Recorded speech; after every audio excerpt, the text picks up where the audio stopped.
Hello, I want to interrupt you for 1 minute before we get to Mac Minute. I have some special news that I want to make sure that we let everybody know.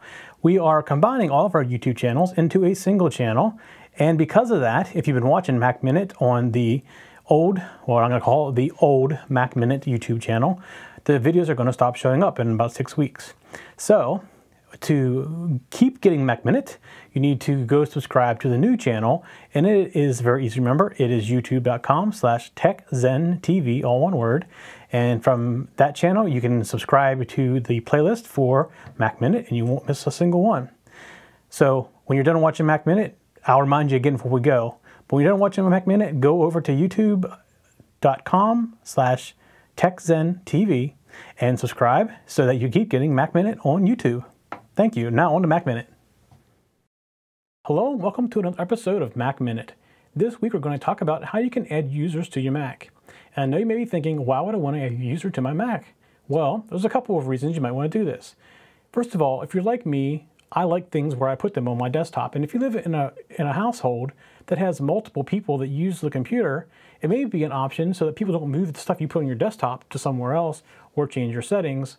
So basically everybody has their own look and their own feel. And if you have kids, the kids love making things a little different. And that can be frustrating to people, especially people like me who put something somewhere and they go to get it and it's not there. So the Mac allows you to create multiple users, and you can put certain restrictions on stuff as well. So this week we're going to talk about how you can very easily create new users. It's actually very simple. And next we're going to show you how you can switch between them even simpler.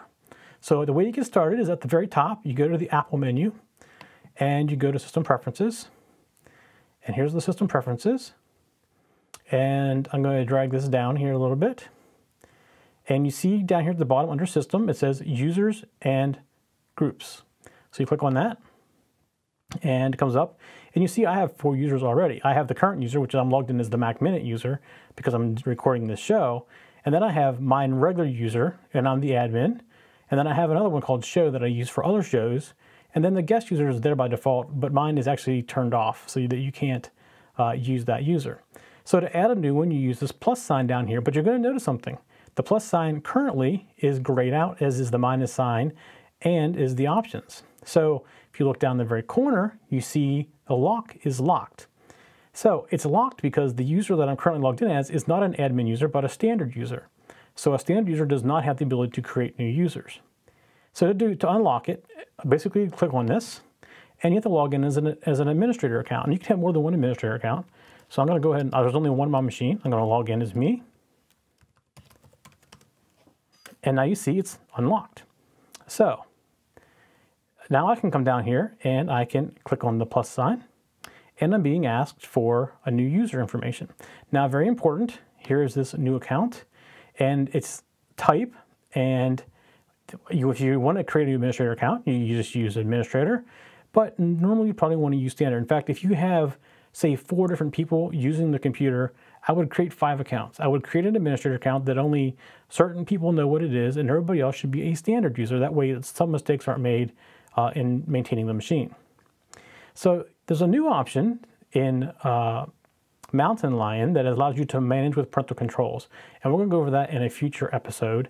And you can set it for sharing only, and you also can create groups of users. So in most cases, you probably don't want to do a group. In most cases, you probably want to create a standard user. So we're going to put in our test username right here, and it's going to call it test user. That works fine. And we're going to call the password test user 2. And if you want to put a hint in here, you can. I'm just using test user. This is how you then create the user. So now you'll see right here is test user, and we have 5 accounts. It's that simple to add a new user. And you can change the password here in the user as long as you're an administrator. And again, you can enable parental controls, and you can also allow this user to administer. That basically makes them another admin, which we didn't pick when we created them. And you can also set their Apple ID. So if they have their own ID in iTunes, you can come in here and set it as well. So being in as an administrator now, you can go through all of these and you can see all the different settings that are in here. Now, say for some reason you want to remove a user, as long as this is unlocked, you can click the minus sign right here and the user goes away. It does you some options. You can save the home folder of the user as a disk image so that if you ever want to recreate it, you can.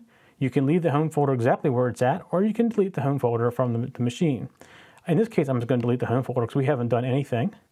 And if it's sensitive data, you can check this box, but in my case, it's not sensitive. All right, it's gone. So let's go look at the Mac Minute user, and we're going to go into options, and you see the only thing I can do with this one is set the master password, which is basically changing their password. The same thing as coming in here and doing change password. All right, that was all we wanted to show you for this week. Next week, we're going to show you how you can use this to set up different users and switch back and forth. It's just a key press or two, or a mouse clicker or two, and you get switched back and forth between accounts. That's it for Mac Minute this week. We'll see you next week.